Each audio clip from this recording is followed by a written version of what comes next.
J'étais un peu indécis quant à ce que je vais dire ce matin. J'étais assis là derrière avec frère Reagan et j'ai entendu frère Neville disait quelque chose en regardant vers moi et j'ai dit à frère Reagan, est-ce qu'il m'appelle? Il a dit, oui, il vous appelle. Alors me voici sur l'estrade pour dire quelque chose ce matin. Je me disais, ce ventilateur-là, ça tire la voix, on dirait vraiment que ça l'emporte quand on parle. On dirait que le ventilateur enlève tout de suite la voix.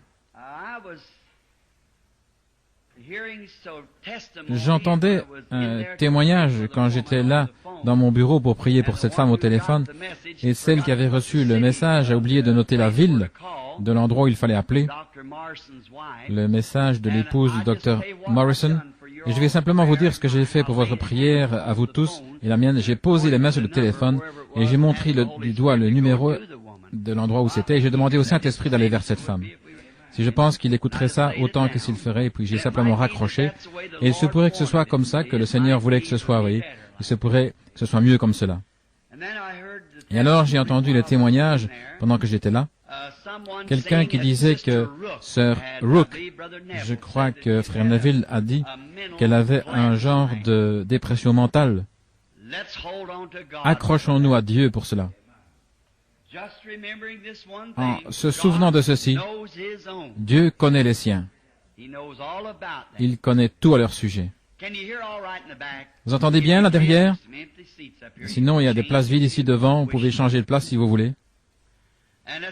Et voyons, est-ce que ceci est le micro principal?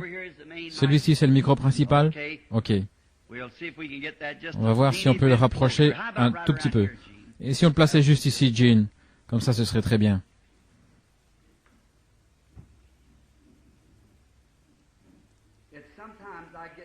Parce que parfois, je suis un peu enroué. J'ai prêché pas mal. Est-ce que ça va mieux comme ça? Vous m'entendez mieux?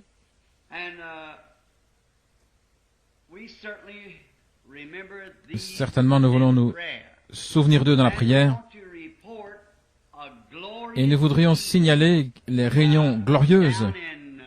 Là, est-ce que c'est Sœur Rook que je vois? Je pensais que c'était cette dame-là qui lui ressemblait. Je me suis dit, certainement, je ne vois pas double. On dirait que quelqu'un lui ressemble à l'arrière. Elle est à l'hôpital Saint Edward. À Cleveland, dans le Tennessee et aussi en Californie, nous avons eu des réunions glorieuses. Le Seigneur a béni abondamment et il a accompli beaucoup de choses. Et nous sommes heureux de cela. Nous sommes heureux de pouvoir revenir vers les nôtres, faisant le rapport de sa bonté et de la miséricorde de Dieu. Et c'est comme ça qu'il faisait dans la Bible. J'ai apprécié la prière de frère Neville ou de frère Beeler, comment il a prié pour les gens et en demandant l'aide et la miséricorde. Et si nous regardons simplement tout au long, vous verrez qu'il y a vraiment quelque chose d'authentique là-dedans. Et alors, comme frère Neville, il est venu et il a fait avancer ses diacres ici à l'estrade pour prononcer les bénédictions de Dieu sur l'offrande de l'Église. Et je l'ai entendu parler dans sa prière à Dieu de ces hommes, de la façon dont ils priaient les uns pour les autres. Et ça me fait du bien d'entendre un pasteur qui peut prier pour ses diacres et les diacres à leur tour qui prient pour leur pasteur. Quand vous voyez une église adopter une telle collaboration, eh bien, quelque chose est sur le point de se produire. Voilà comment l'église doit être en ordre.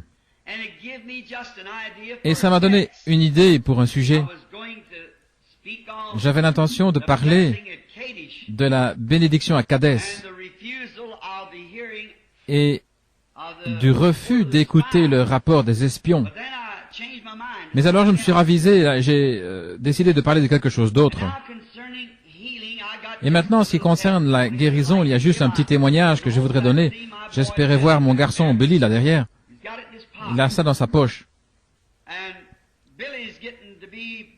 Et Billy va beaucoup mieux dans la réunion qu'avant. Il était nerveux, bouleversé. Il parlait un peu comme ceci. Oh, va t'asseoir, va t'asseoir. Je vais vous donner une carte de prière. Et j'ai remarqué récemment qu'il y a des gens qui viennent à la réunion et vraiment il les prend en pitié. S'il lui reste plus de cartes de prière, alors ils les installent dans une pièce pour que j'aille prier pour eux. Il est arrivé quelque chose à Chicago la dernière fois et je voudrais lire cette lettre, du moins s'il arrive. Je n'ai pas eu l'occasion de le voir. Il ne savait pas que je viendrais ici ce matin et que j'aurais besoin de cette lettre. Mais ça m'est simplement venu à l'esprit quand j'ai pensé à toutes ces maladies. Et voici ce qu'il en est. C'est une lettre recommandée. Je lisais dans le journal, non, on me l'a rapporté, que les journaux critiquaient Oral Roberts d'avoir prié pour une femme qui était atteinte du diabète et qui était morte. Maintenant, en tant qu'Américain, j'aime bien écouter les lois et ceux qui ont l'autorité, mais je pense que ce n'est pas juste. Je me demande s'il voudrait parler dans le journal de tous ceux pour qui Oral Roberts a prié et qui ont été guéris et que les médecins avaient abandonné. Je me demande s'il voudrait faire le contraire une fois, voyez-vous. Il ne le ferait pas. Et alors je pense peut-être que le diable les a tellement brouillés, et Dieu permet cela, alors, et au jour du jugement, ils devront rendre des comptes. Mais moi je connais des milliers de gens pour qui Oral Roberts a prié, qui étaient mourants et qui sont rétablis. Ainsi, voyez-vous, ils sont injustes à ce sujet. Ils vont publier leur point de vue critique, mais ils ne publieront pas l'autre point de vue. Le journal est censé tenir le public au courant des événements qui se produisent. Alors je pense que si les êtres humains sont intéressés les uns aux autres, alors si quelqu'un est guéri, vraiment guéri, tous les journaux des États-Unis devraient publier cet article-là. Mais on ne peut pas les engager à faire cela. Non. Présentez-leur quelque chose comme ça, ils vont ricaner et s'en moquer. Mais s'il y a quelque chose à critiquer, ça montre simplement que cette nation est prête pour le jugement. C'est juste. Il doit y avoir un jugement, il n'y a pas moyen d'y échapper, et ils ne font qu'amasser des charbons ardents sur leur tête. Et ils sont tellement dissociés par rapport au principe. Le principe d'un journal, son principe, c'est d'informer le public de tout ce qui se passe, bon ou mauvais. Mais ils se sont éloignés de leur principe. Et lorsqu'ils sont éloignés de leur principe, alors ils n'accompliront pas leur but correctement. Et c'est la même chose avec l'Église. Lorsque l'Église s'est éloignée de ses principes, elle ne peut jamais servir les saints correctement. Nous devons rester ensemble. Nous devons être unis. Nous devons être d'un même cœur, d'un même accord. Sinon, nous ne pourrons jamais servir ni Dieu ni les gens, à moins d'être d'un même cœur, d'un même accord, à soutenir les principes de la Bible et les choses que Dieu a dites, qui sont justes. Nous devons toujours nous tenir près de ces choses-là. Billy avait mis dans la pièce à Chicago, quelqu'un était venu vers lui, une femme, avec son mari qui avait un cancer du poumon et il mourait. Et sa femme était une victime de la polio, elle était dans une chaise roulante. Et elle essayait de prendre soin d'un homme qui arrivait à peine à se mettre debout et qui avait un cancer au poumon. Et Billy lui a dit, « Je suis désolé, monsieur. » Il a dit, « J'aimerais bien vous donner une carte de prière, mais il ne m'en reste plus une seule. » Et il a dit, « Eh bien, d'accord, fils. » Il a dit, « Nous sommes efforcés de venir jusqu'ici, mais c'est vraiment pas facile pour nous. » Billy a dit, « Je vais vous dire ce que je vais faire. Je vais aller chercher papa, je vais le faire entrer, ensuite je le ferai sortir. Et à ce moment-là, dès que vous aurez entendu son message, alors prenez votre femme et vous et entrez dans cette petite pièce-là par laquelle je passe et je lui demanderai de prier pour vous. » Il a dit, « Oh, ça c'est un beau geste de ta part, mon fils. » C'est bien, voyez, voilà une attitude. C'est bien, c'est formidable. Et ce soir-là, Billy, quand il est allé là, contrairement à ce qu'il avait dit, il y avait là son beau-frère qui saignait, qui souffrait d'hémorragie pulmonaire, et aussi sa belle-sœur qui saignait à l'estomac à cause d'ulcères. Ils étaient entrés là avec eux. en prétextant les aider à entrer. On doit faire attention, sinon on pourrait remplir toute une pièce, voyez. Mais après être passé là pour prier pour eux, nous avons reçu une lettre par la poste disant que cet homme est parfaitement guéri du cancer des poumons. La femme, son épouse, qui était dans le fauteuil roulant, elle est sur pied, elle se déplace aussi normal qu'avant. Et l'homme qui souffrait d'hémorragie des poumons, causée par la tuberculose, est complètement guéri, et son épouse est guérie de ses ulcères. Tous les quatre guéris d'un seul coup. Je me demande si les journaux voudraient publier ça. Voyez? Oh, mais Dieu est toujours Dieu. Il fait simplement les choses à sa manière, vous savez. Et il est tellement bon. Nous sommes tellement heureux de savoir qu'il est Dieu. Nous parlions l'autre matin d'un jeune prédicateur que nous connaissions. Il avait l'habitude d'aller partout prier pour les malades. Il était allé prier pour une personne à l'hôpital de Louisville. C'était un cas de tuberculose et cette dame est morte. Ce jeune homme a dit, eh bien, est-il, il n'y a pas de Dieu, il tiendrait sa parole. Il a dit, je les ointe exactement comme dit la Bible. S'il ne tient pas sa parole, il n'est pas Dieu. Il a dit, c'est juste un livre. Maintenant, ça semblerait comme ça à moi de connaître Dieu. Et c'est une partie des Écritures, mais ce n'est pas toute l'Écriture. C'est sur la base de la foi de l'individu.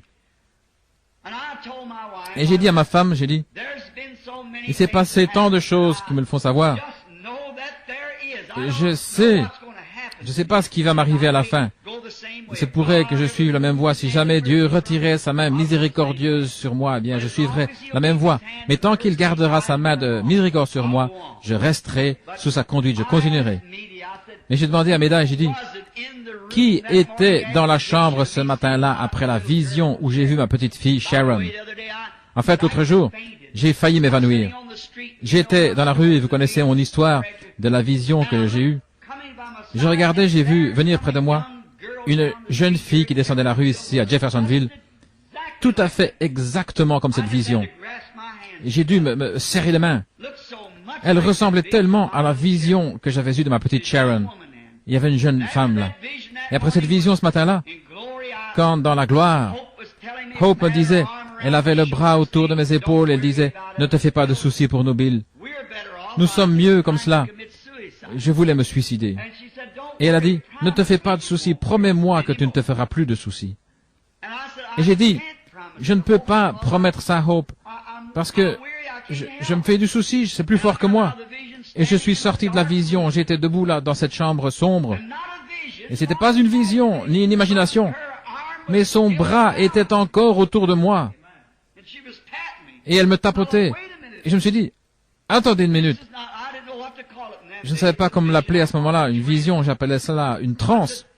Et j'ai dit, ceci, sa main est encore là. J'ai dit, est-ce que tu es là, Hope? Elle a dit, Bill, promets-moi que tu ne feras plus de soucis pour moi à mon sujet, Sharon. Parce que j'étais vraiment au bout de la route. J'étais sur le point de me suicider. Et j'ai dit, je te le promets.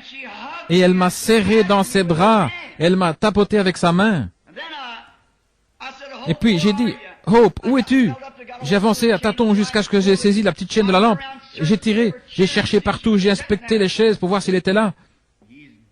Il est Dieu. Il est Dieu aujourd'hui tout autant qu'il l'était sur la montagne de la transfiguration, quand Moïse et Élie sont apparus. Il est toujours Dieu. Nous pouvons passer par beaucoup de difficultés et d'épreuves. Souvenez-vous simplement qu'il y a quelqu'un qui sait, qui éclaire le chemin, qui rend la chose réelle. Je ne sais pas ce qu'il y a derrière le rideau, mais je sais une chose. Je cours vers le but de la vocation céleste. Chaque jour, j'essaie de vivre pour ce grand événement qui aura lieu un jour, quand je le verrai face à face, et que je raconterai l'histoire, sauvé par grâce. C'est pour ce jour-là que je vis. Laissant en arrière les choses qui y sont, je veux courir vers le but, continuer à avancer. Je veux que ce tabernacle, maintenant que vous êtes debout, je veux que vous continuiez à courir vers le but de la vocation céleste. Quoi que vous fassiez, soyez fermement attachés les uns aux autres. Ayez l'esprit de clan le plus possible, mais en gardant toujours un bras tendu vers l'extérieur pour aller chercher quelqu'un d'autre. Mais dans cette foi que nous prêchons maintenant, pour laquelle nous combattons, ne vous en éloignez pas d'un pouce.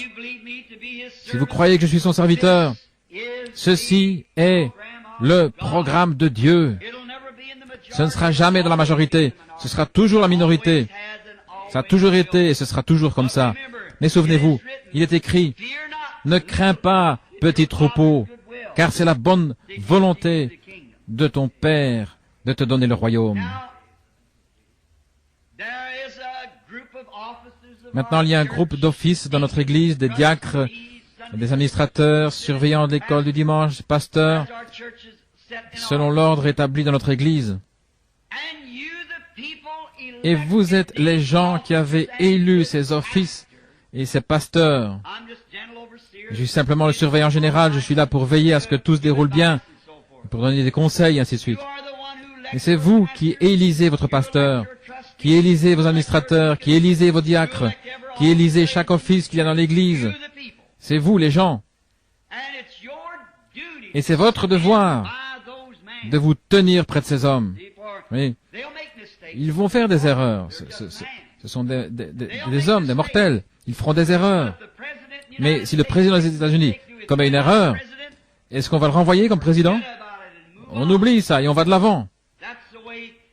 C'est ainsi que nous voulons faire avec notre Église maintenant. Je l'écoutais prier il y a quelques instants pour les diacres et d'entendre là derrière à la porte un témoignage des administrateurs que vous êtes tous d'un même accord.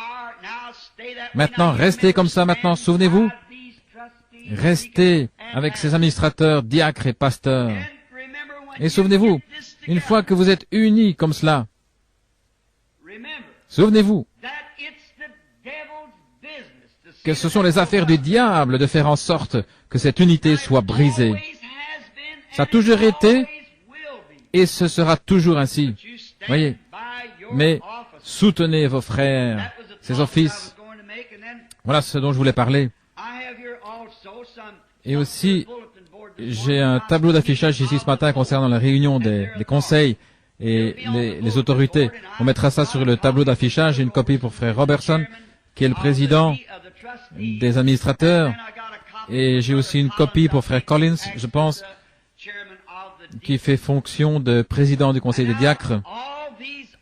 Et maintenant, tous ces offices sont établis selon les Écritures. Ils doivent avoir les règles bibliques de ce qu'ils doivent faire. Par conséquent, les administrateurs ont leur office à eux.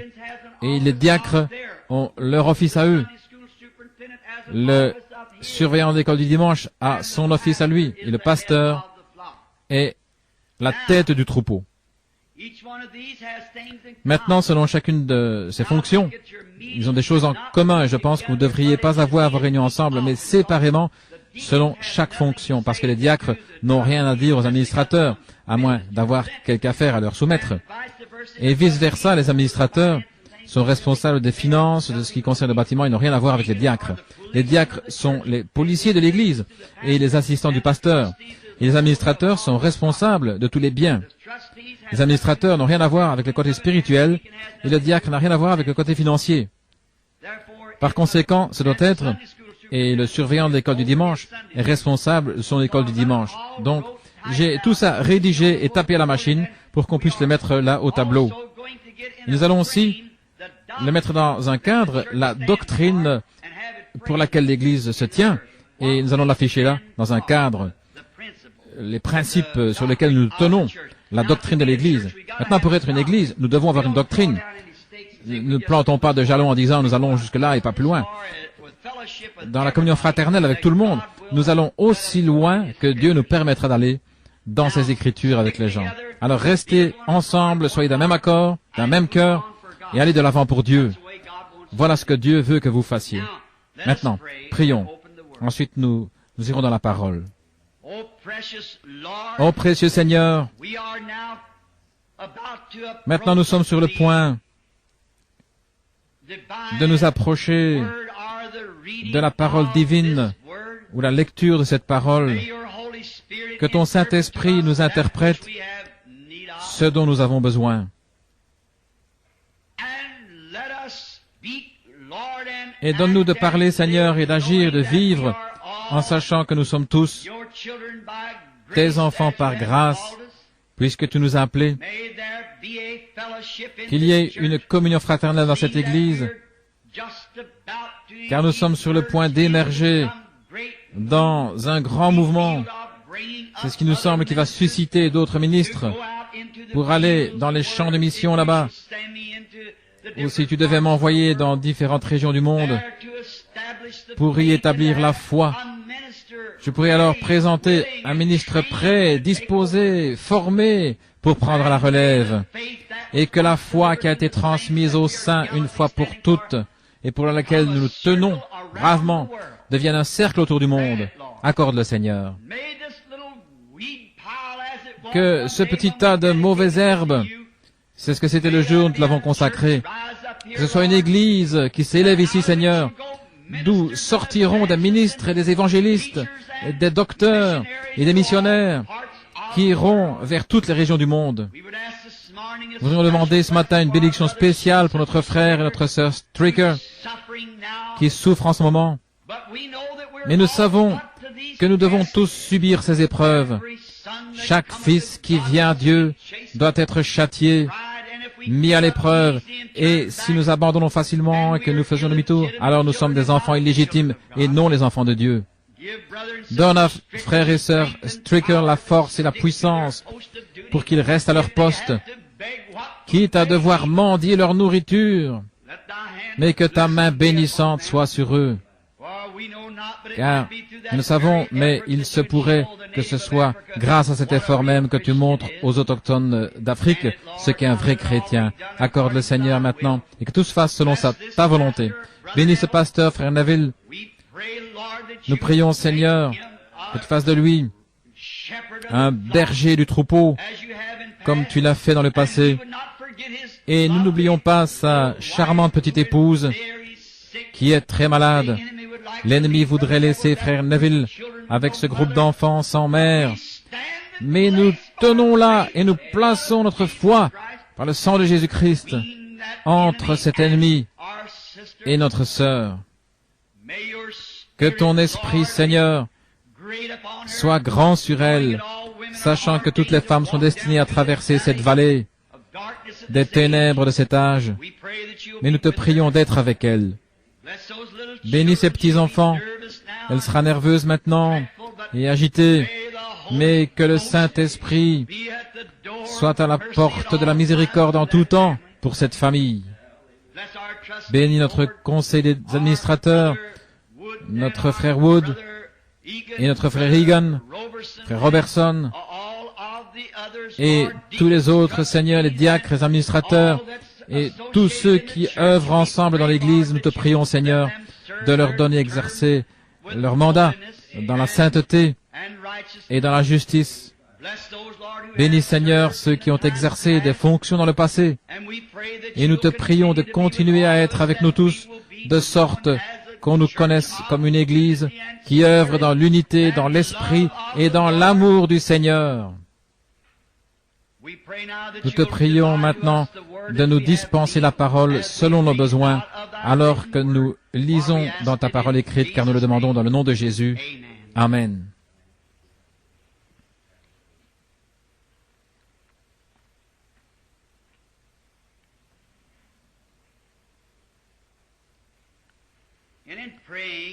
Et en priant, je pensais, pendant que nous demandions la bénédiction pour notre conseil, notre nouveau conseil des administrateurs, je pensais à frère Fleeman et frère Dilsman et ceux qui sont assis là, qui ont été de bons collaborateurs précédemment. Nous voulons rendre grâce à Dieu pour leur service loyal. Que le Seigneur soit toujours avec eux pour les bénir et les aider. Je voudrais lire, souvenez-vous maintenant, le tableau d'affichage et tout, et les réunions qui auront lieu prochainement. Et nous sommes heureux d'avoir parmi nous ce matin, eh bien, je pourrais le dire comme ceci, un homme qui m'a été très précieux dans le passé et qui m'est précieux maintenant, un bon frère, Fred Sothman et son épouse de Saskatchewan au Canada, qui est ici pour séjourner avec nous. dans notre nation, pour demeurer dans le pays, mais dans notre communion, c'est un frère bien-aimé, frère Fred Sothman. C'est lui qui a organisé la campagne pour moi quand j'étais au Canada. Et un autre précieux frère, qui était aussi autrefois un Canadien, et qui était un homme d'affaires, et qui peut prouver au monde qu'on ne peut pas donner plus que Dieu. Lui et son copain ont créé une fondation dont les fonds sont destinés à la construction d'un bâtiment aux missions étrangères, une fondation.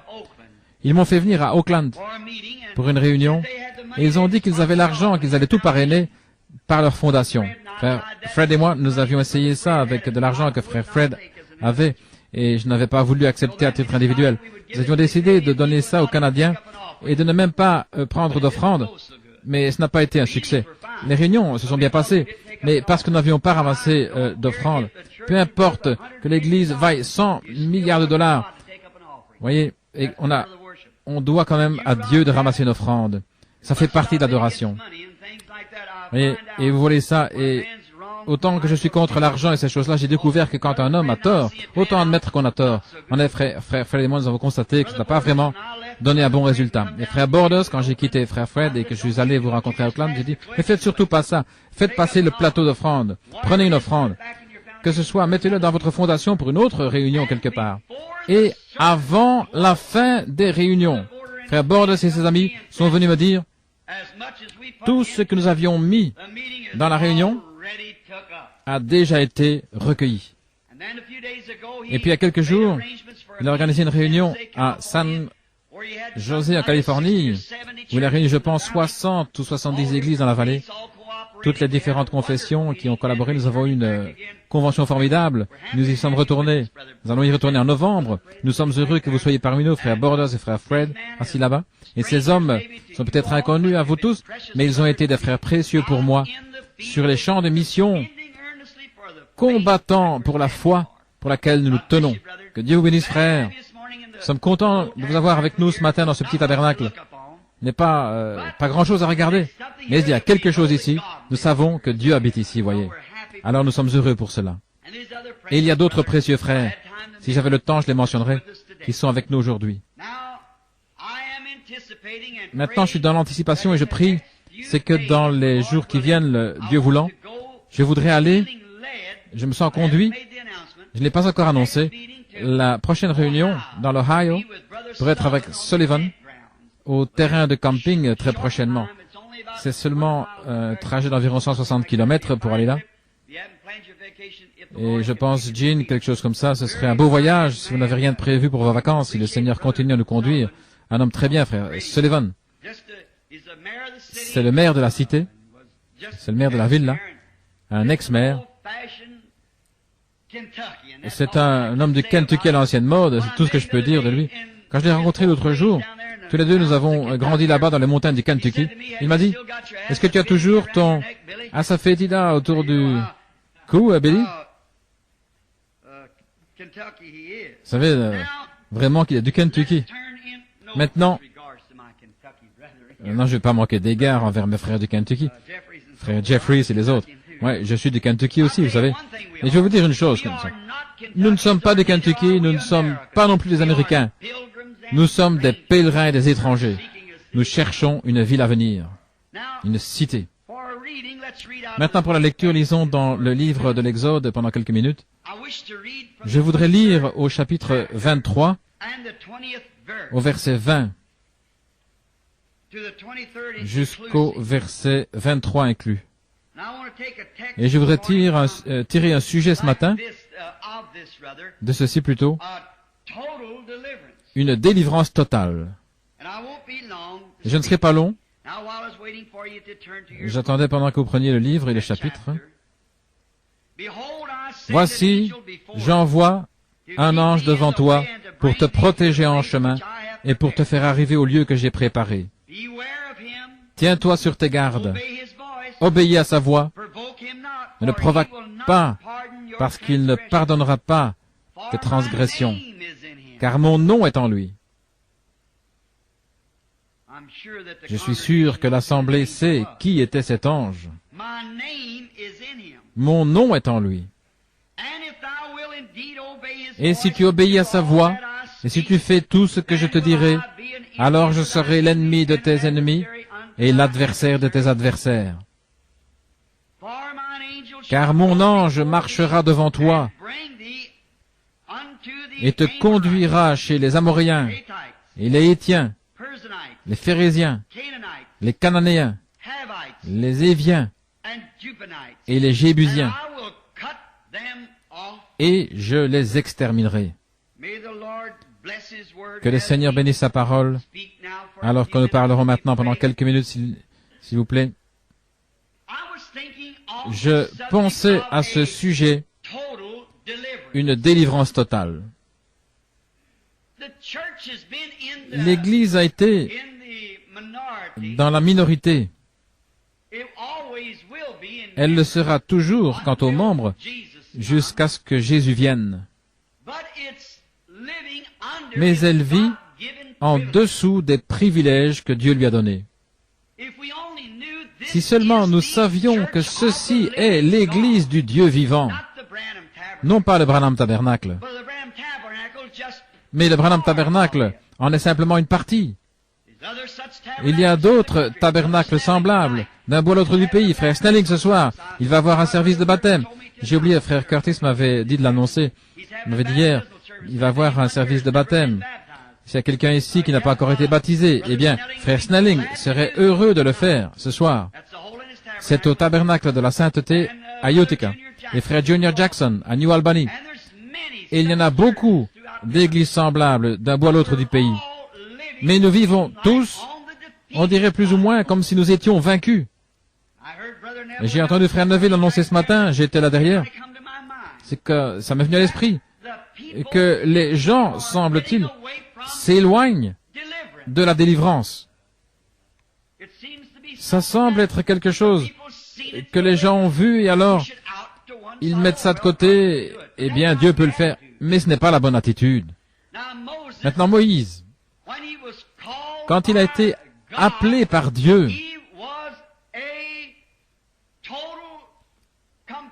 il était un prophète total, complet. Quand Dieu envoie un homme pour faire quoi que ce soit, il l'équipe complètement de tout ce qu'il lui faut. Si Dieu appelle un homme à être un prédicateur, il met quelque chose en lui avec quoi prêcher. S'il l'appelle à être un docteur, il met quelque chose en lui pour enseigner. S'il l'appelle à être un prophète, il met quelque chose en lui pour voir des visions, pour être un prophète. Dieu équipe toujours complètement son homme. Et c'est exactement ce qu'il a fait quand il a envoyé Moïse en Égypte. Il l'a élevé d'une certaine façon. Et il l'a instruit d'une certaine façon. Et il l'a modelé, il l'a formé, il l'a façonné. Après qu'il avait promis à Abraham, des centaines d'années auparavant, qu'il délivrerait les gens, alors qu'il avait prévu qu'il formerait Moïse exactement comme Moïse l'a été. Moïse était un prophète complet.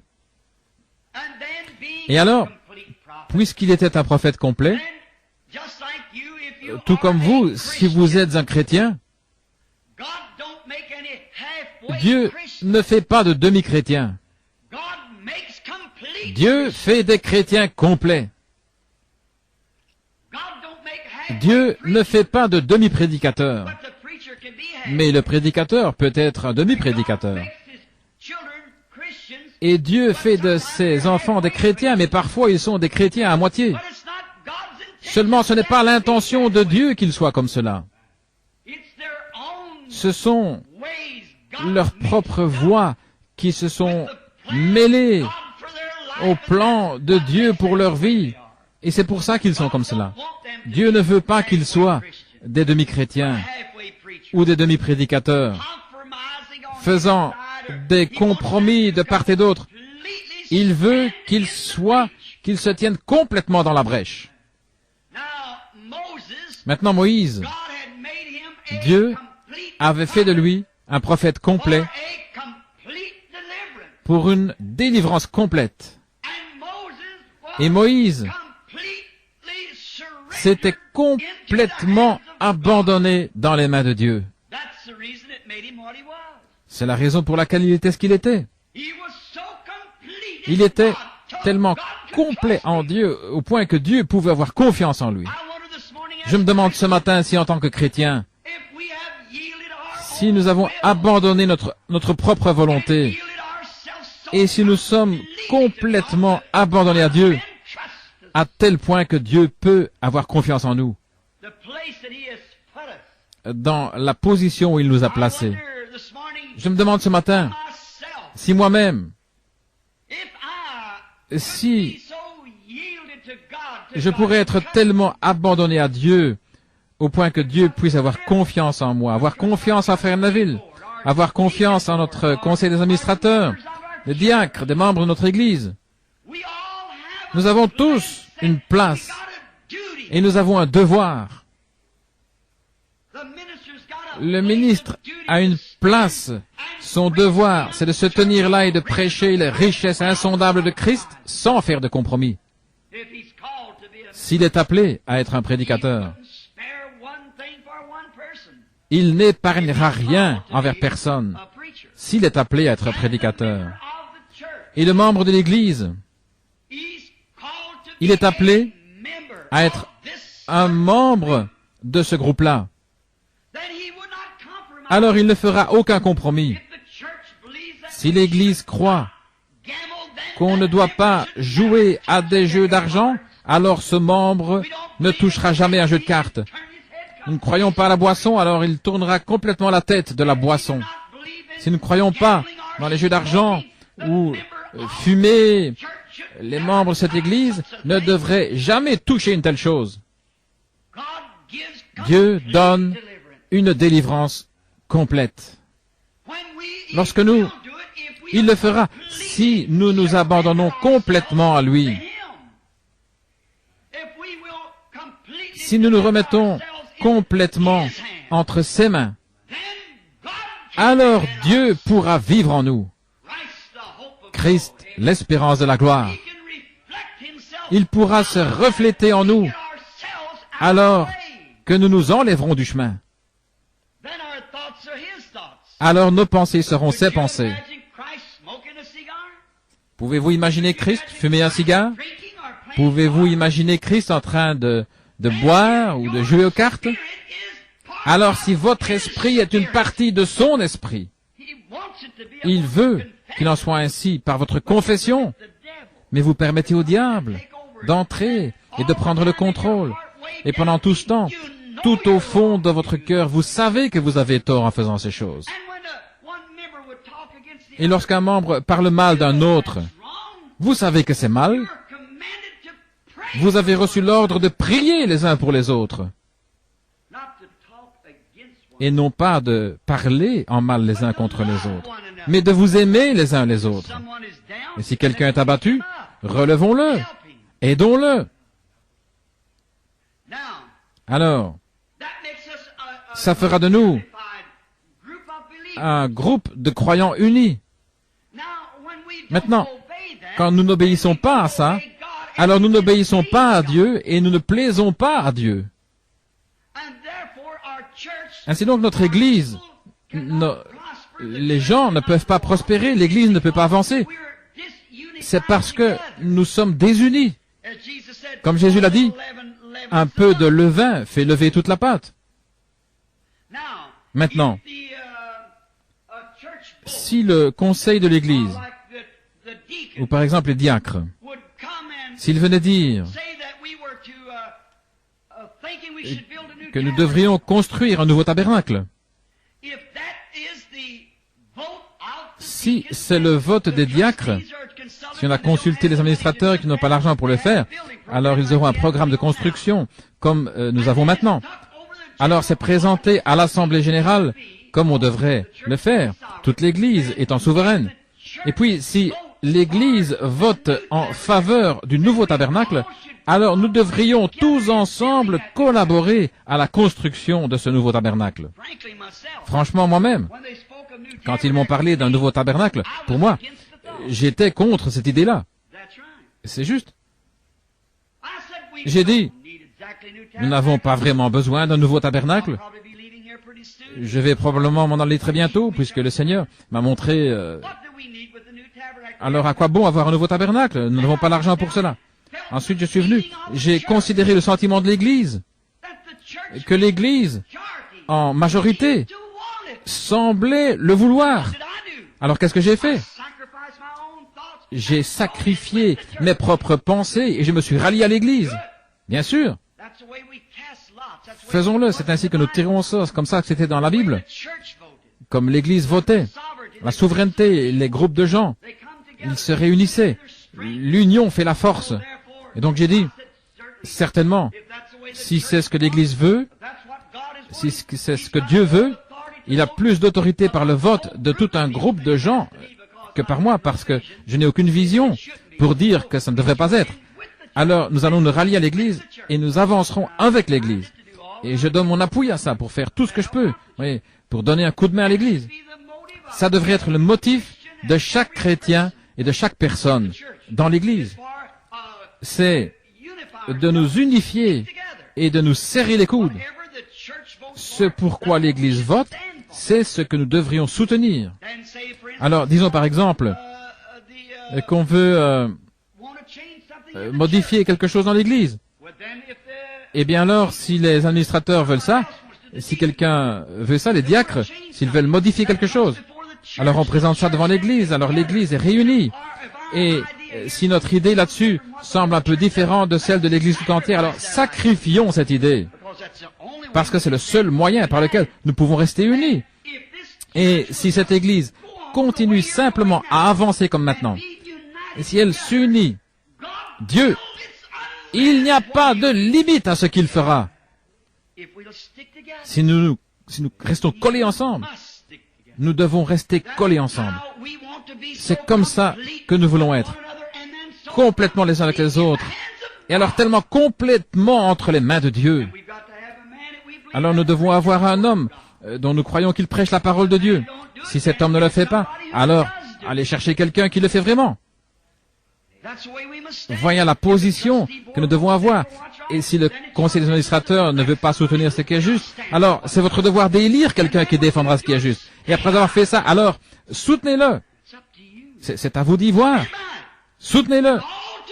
Et tous ensemble, nous défendons une seule cause et c'est Dieu. Si un membre commet une erreur, ne le repoussez pas. Aidez-le. Relevez-le.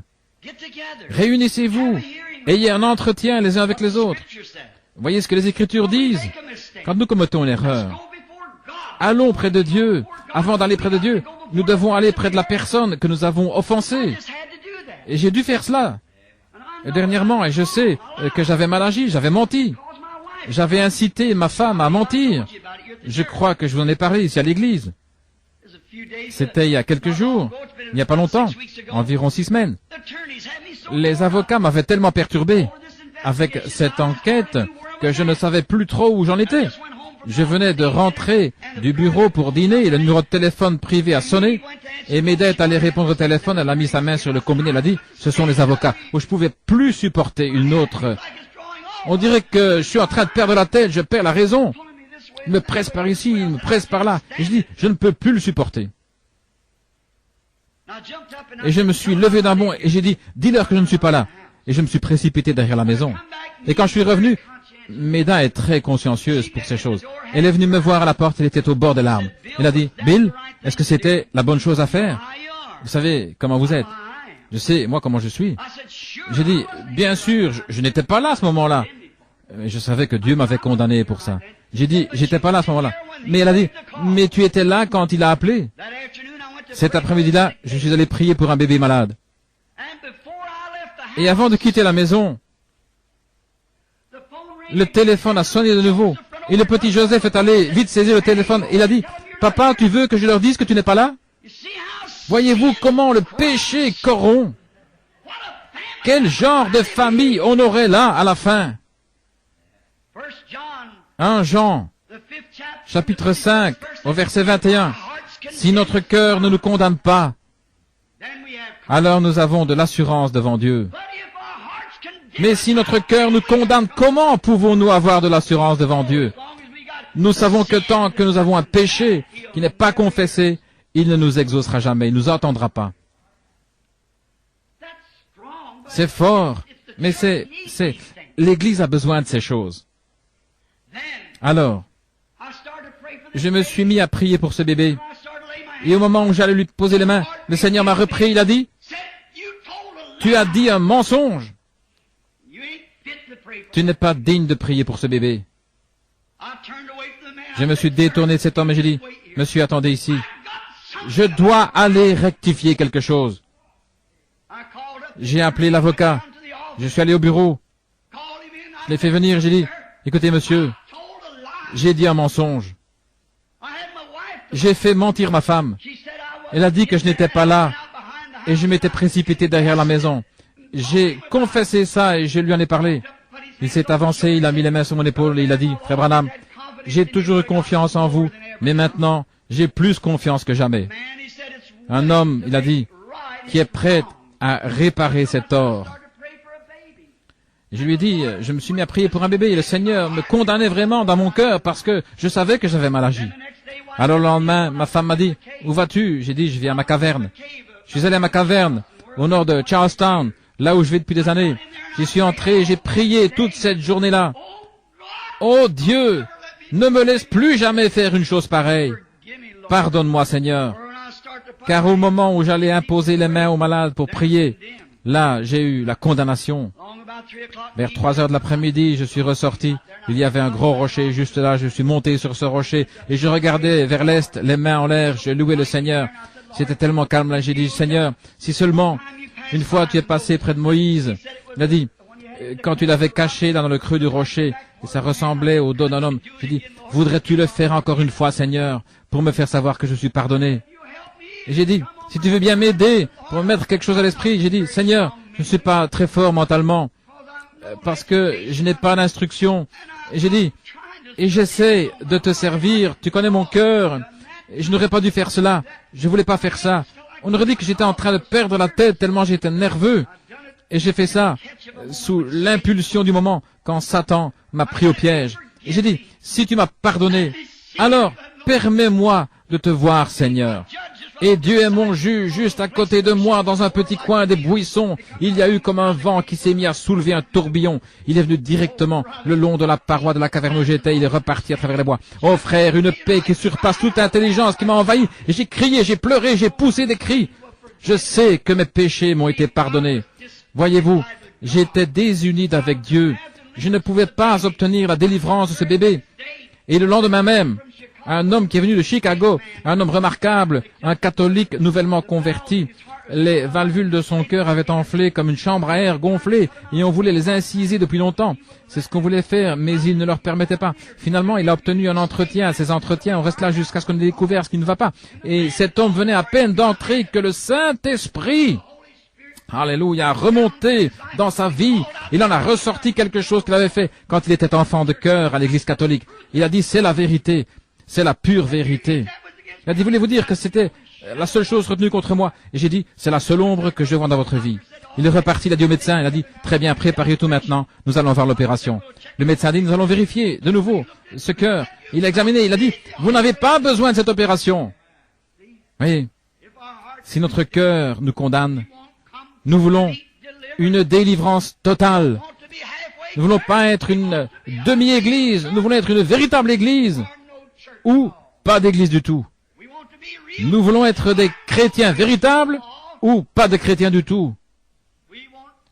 Nous voulons une délivrance totale de nos habitudes, de nos péchés, de nos mauvaises pensées, de nos mauvaises actions, de notre négligence, de tout ce que nous avons fait. Nous voulons une délivrance totale. Enfin, lorsque les gens entrent dans l'église pour qu'on prie pour eux, qu'il n'y ait que ce petit groupe, qui ne dépassera peut-être pas 100, 200 personnes ici, mais quand ils seront complètement entre les mains de Dieu, Et quand nous prierons, alors Dieu nous exaucera des cieux. Dieu veut quelqu'un qu'il pourra tenir dans sa main. Quelqu'un dont il pourra dire, j'ai confiance en lui. Mon serviteur malade que voici, je peux l'envoyer au Branham Tabernacle à Jeffersonville. Ce groupe de gens-là est d'un même accord. Quelque chose se produira. Eh bien, regardez ce qu'il fait pour nous dans l'état où nous sommes. Qu'est-ce qu'il ferait si nous étions d'un même cœur et d'un même accord? Le seul moyen pour y arriver, c'est d'unifier nos cœurs dans l'amour fraternel, d'obéir aux frères qui occupent les fonctions dans l'Église, et au pasteur, et le pasteur d'obéir à Dieu. Alors Dieu agit à travers le pasteur, à travers le conseil, jusqu'à ce que l'Église et tous ensemble nous formons un seul bloc pour le royaume de Dieu. Alors Dieu exaucera. Quand nous aurons un groupe uni, ne laissez rien vous nuire. Ne vous effrayez de rien. Maintenant, voilà le genre de personne que Dieu a destiné à prendre le pays, s'emparer du pays. Moïse était complet. C'était un homme qui ne faisait pas de compromis. S'il y avait du remue-ménage, des querelles et d'autres choses, il ne faisait pas de compromis. C'est ce que Dieu veut de nous maintenant. Pharaon voulait consentir, il a dit, Moïse, vous pouvez tous partir, mais alors laissez vos enfants, ou laissez certains de vos troupeaux ici. Et c'est comme ça que le diable veut qu'un chrétien vienne. Il n'y a pas de mal à ce que tu adhères à l'Église, mais ne pardonne jamais à Jones. Il n'y a pas de mal si tu peux y apporter. C'est pas nécessaire d'abandonner le tabac, la boisson, le mensonge, le vol, les critiques, la médisance. Tu n'as pas à renoncer à ça. Adhère à l'Église et c'est tout. Mais Moïse n'était pas quelqu'un qui faisait compromis. Il voulait une délivrance complète. Il a dit, nous ne laisserons pas un seul ongle derrière nous. Nous prendrons tout ce qui nous appartient quand nous irons adorer l'Éternel. Voilà comment devrait être l'Église.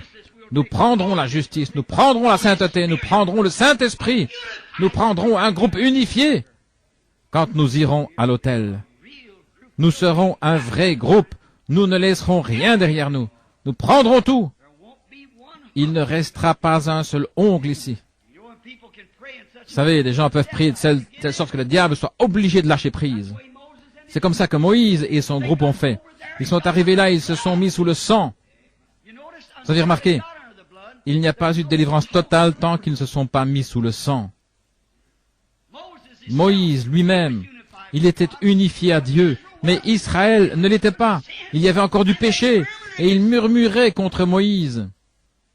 Et il disait, « Pourquoi fais-tu cela? Tu attires plus d'ennuis. » En effet, Pharaon doublait la quantité de briques qu'il devait faire et tout. Ça, c'était Moïse. Lui, il était complètement entre les mains de Dieu, totalement délivré de la garde des brebis pour garder les brebis de Dieu. Lui-même, il était totalement délivré. Mais le peuple n'était pas délivré, parce qu'il y avait encore des murmures parmi eux. Un soir, quand Dieu avait décrété qu'on devait tuer un agneau, un type de Christ, et que le sang a été trempé dans l'hysope, ce qui est une herbe toute simple, ordinaire, humble, et appliqué sur le linteau de la porte et sur les poteaux, c'est là qu'Israël a été complètement délivré, sans laisser un ongle derrière. Tout ce qui leur appartenait a été délivré. Leur famille, leurs bien-aimés, et tout ont été délivrés quand ils se sont mis complètement sous le sang.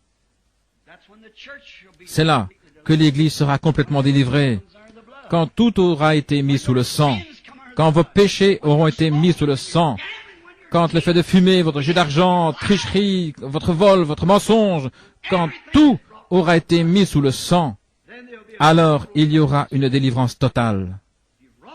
Si vous avez fait du tort à quelqu'un, réparez ça. Vous ne pouvez pas apporter ça sous le sang, ça n'y restera pas. Vous ne pouvez pas l'apporter. Quelque chose vous empêchera de le faire. Quand votre moi aura été complètement, totalement mis sous le sang, il y aura une délivrance totale. Alors vous aurez une liberté que vous n'avez jamais connue. Quand tout aura été mis sous le sang, soumis au royaume de Dieu, alors il y aura une vraie délivrance. Jésus était complètement, totalement homme.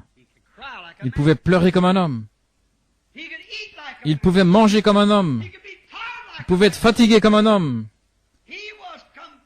Il était complètement, totalement homme dans son être physique. Et dans son esprit, il était complètement, totalement Dieu. Alors il a soumis sa chair à l'esprit qui était en lui. Voyez-vous, il a été tenté de toutes les manières comme nous. Il était un homme, pas un ange. Il était un homme. Il avait des désirs et des tentations, exactement comme nous. La Bible le dit. Il était un homme, pas un ange au-dessus de la tentation. Hébreux 1 dit qu'il a été, Hébreux 1:4 dit qu'il a été abaissé au-dessous des anges. Il était homme, complètement homme. Alors Dieu a pris un homme complet pour produire une délivrance totale. Et il l'a rempli de son esprit. Le Saint-Esprit était en lui sans mesure.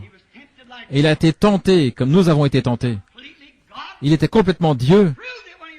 Il a prouvé quand il est ressuscité des morts.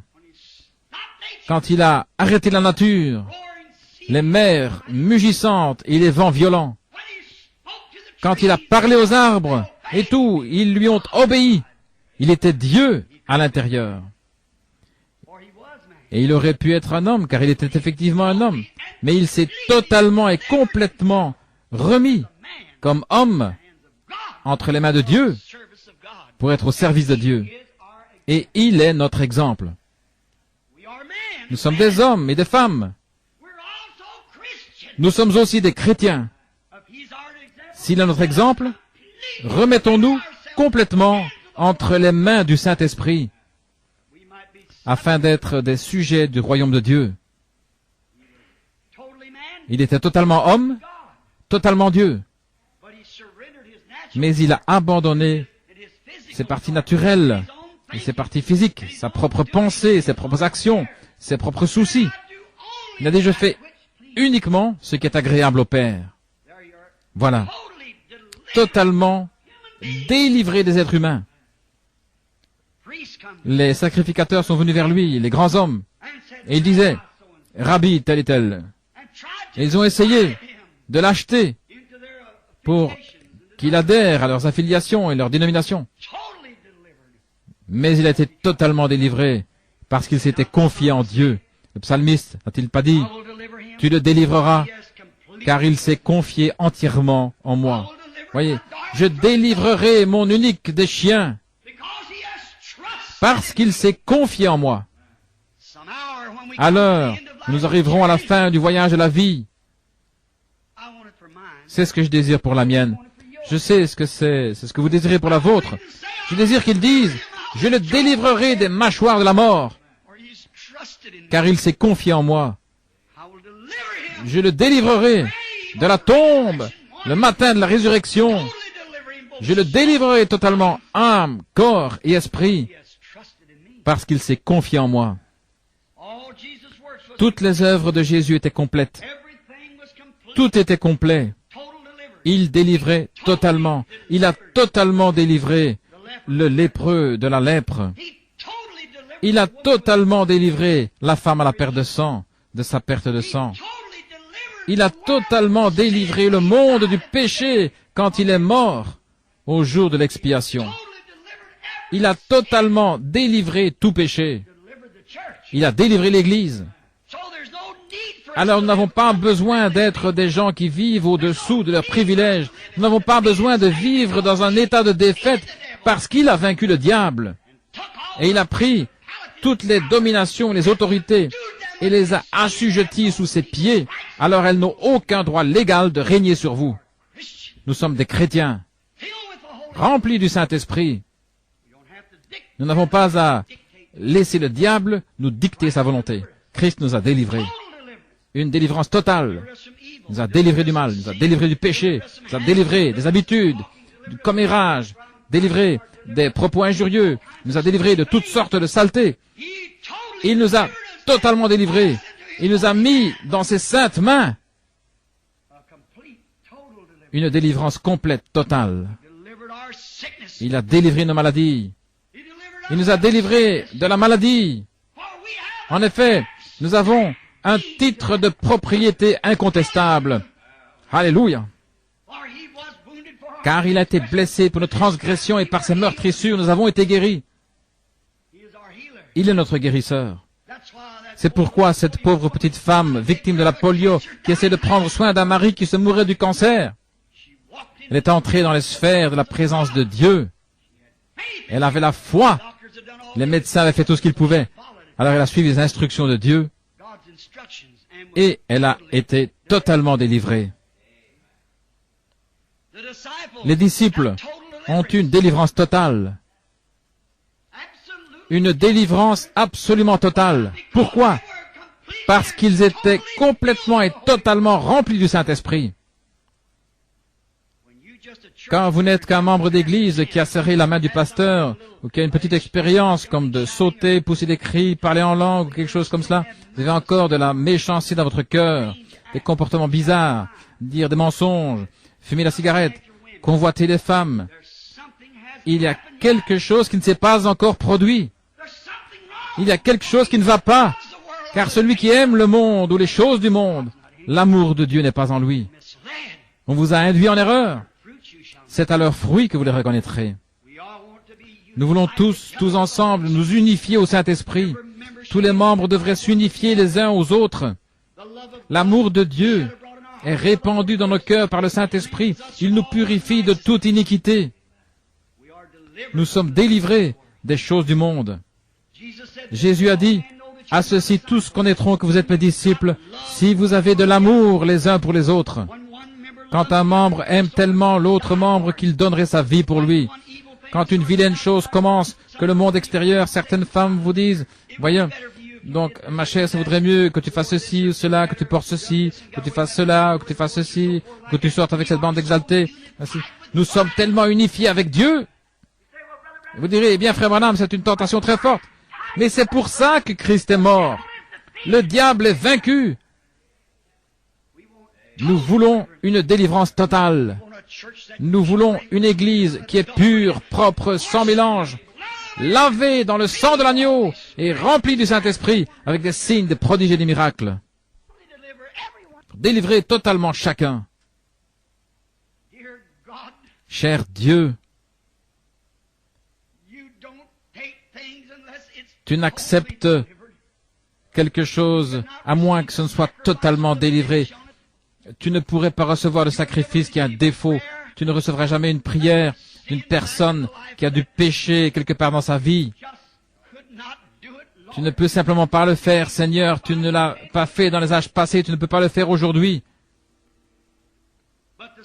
Mais il faut que le sacrifice soit sans défaut. Seigneur Dieu, alors que nous nous déposons nous-mêmes sur l'autel, comme vie sacrifiée, enlève de nous, ô Seigneur, toute tache de péché. Je dépose complètement mon âme, mon corps, ma force, mes efforts, avec cette Église ce matin sur l'autel. Purifie-nous par ton sang. Et pardonne-nous de chaque péché que nous avons commis, et que le glorieux Saint-Esprit demeure en nous en abondance et que sa présence nous accompagne en quittant ce tabernacle ce matin, si bien que nous saurons en nous-mêmes qu'il nous a pardonnés. Alors la prière sera « Pardonne-nous nos offenses, comme nous pardonnons à ceux qui nous ont offensés. » Accorde-le, Seigneur. Sois près de nous maintenant. Bénis-nous et garde-nous jusqu'à ce que nous nous retrouvions pour le culte de ce soir, que nous y venions avec des mains propres et un cœur pur, que tu ne rejetteras pas, car nous voulons une délivrance complète et totale de tout ce qui nous empêcherait d'être la lumière du monde. Une lampe qui est placée sur une colline, non pas sous le boisseau, mais une lampe qui est placée sur la colline et qui donne la lumière pour guider les pas des gens sur le droit chemin. Accorde le Père. Nous le demandons au nom de Jésus et pour sa gloire. Amen.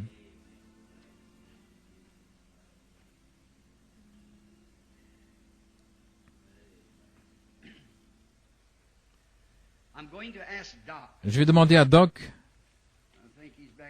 je pense qu'il est là-bas au fond, ou à l'un des diacres qui est présent, pour que l'Église puisse lire ceci. Doc, viens mettre ça sur le tableau d'affichage pour que l'Église puisse voir ça en sortant. Et puis frère Collins, s'il est ici, est-ce que frère Collins est ici? Donnez-lui l'autre. Très bien.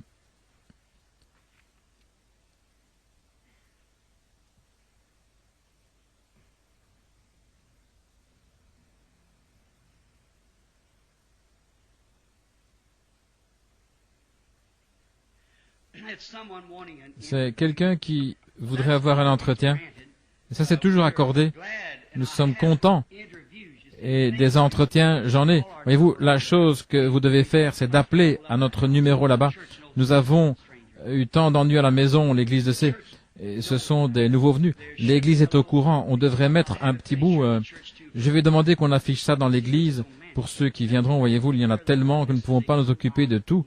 Mais on les prend un, par numéro. Voyez, si vous voulez simplement téléphoner à Butler 21519 Butler et n'importe quel membre qui voit quelqu'un qui a un besoin, je suis toujours content de voir les gens. Mais nous avons une méthode habituelle. Il y a des gens qui ont déjà appelé plusieurs fois et vous voyez, nous les faisons passer l'un après l'autre. Vous voyez, autrefois on faisait ça un peu au hasard, n'importe comment, on passait, on sautait, les gens rentraient chez eux déçus et tout. Maintenant, tout était mis en ordre. Et c'est de ça que nous essayons de parler maintenant, voyez-vous, de tout mettre en ordre de façon parfaite. Et je serais content de voir ces chères personnes, s'ils veulent simplement composer Butler 215191519 et M. Mercier ou M. Gaud, l'un des deux, répondra au téléphone et il vous dira exactement quand vous pourrez avoir un rendez-vous. Nous avons un local là-bas climatisé et prêt pour qu'on puisse recevoir les gens et prier pour eux. Nous ne demandons pas mieux que de faire cela. Maintenant, la raison pour laquelle je ne viens pas à l'église, les gens pensent que je cherche à m'éloigner des gens. Ce n'est pas ça. J'essaie précisément, voyez, d'être tout à fait en ordre. Voilà ce que je veux. Voyez-vous, nous ne faisons pas exception de personne. Chaque personne, n'importe qui, n'importe où, n'importe quand, voyez-vous, la couleur, le credo, ça n'a rien à voir là-dedans. On va là, on rencontre les gens. S'ils ont un besoin, on reste là avec Dieu jusqu'à ce qu'on ait une solution. Voyez, pour ce qui concerne les réunions, s'ils veulent savoir quelque chose, bien sûr, on s'en occupe, puis on classe ça. Ça, c'est uniquement la conduite du Saint-Esprit. Je pense que ça, c'est juste, voyez, sur un pied d'égalité, sans exception de personne. Vous voyez, il y a des gens qui étaient venus pour qu'on prie pour eux ce matin et qui étaient malades et qui voulaient qu'on prie pour eux. Très bien. Il n'y en a pas. Alors, chantons ce bon chant-là pour l'adoration. Que pouvons-nous chanter ce matin? Qu'est-ce qui peut effacer mon péché? Tu connais ça, Teddy? Rien d'autre que le sang de Jésus.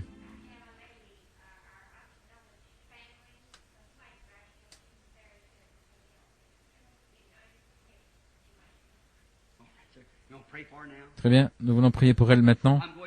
Je vais prier pour cette dame, imposer les mains à cette femme ici. Voudriez-vous courber la tête avec moi alors, tranquillement?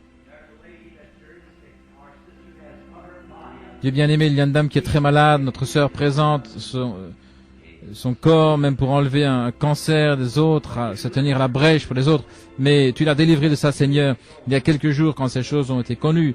Donne-lui simplement de découvrir ça elle-même, Seigneur. Elle saura que ça vient de toi. Je lui impose les mains et j'implore ta miséricorde pour que cette autre femme qu'elle représente, que la grâce de Dieu, la puissance du Saint-Esprit, s'il y a quoi que ce soit de mauvais dans notre cœur, Seigneur, révèle-le-nous d'abord, puis nous irons réparer ça. Alors nous saurons que nous avons trouvé grâce devant Dieu, que nous sommes en paix avec Dieu, que nous recevrons ce que nous demandons, parce que nous n'avons aucune condamnation. Accorde-le, Seigneur. C'est au nom de Jésus que je prie.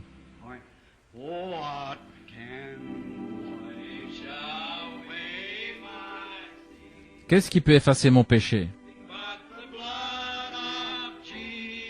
Rien d'autre que le sang de Jésus. Qu'est-ce qui peut me rétablir, me guérir? Rien d'autre que le sang de Jésus.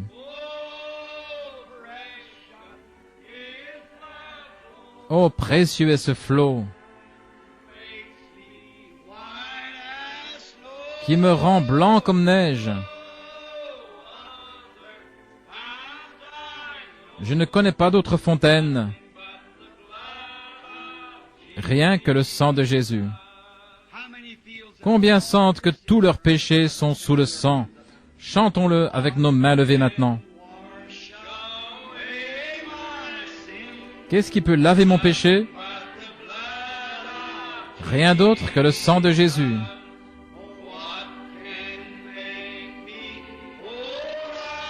Qu'est-ce qui peut me rétablir?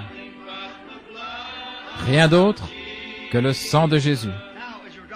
Maintenant, comme nous baissons les mains, serrons la main de ceux qui sont autour de nous.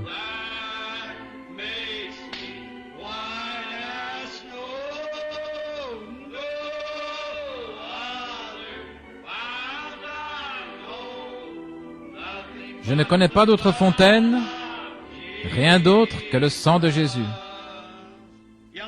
L'aimez-vous?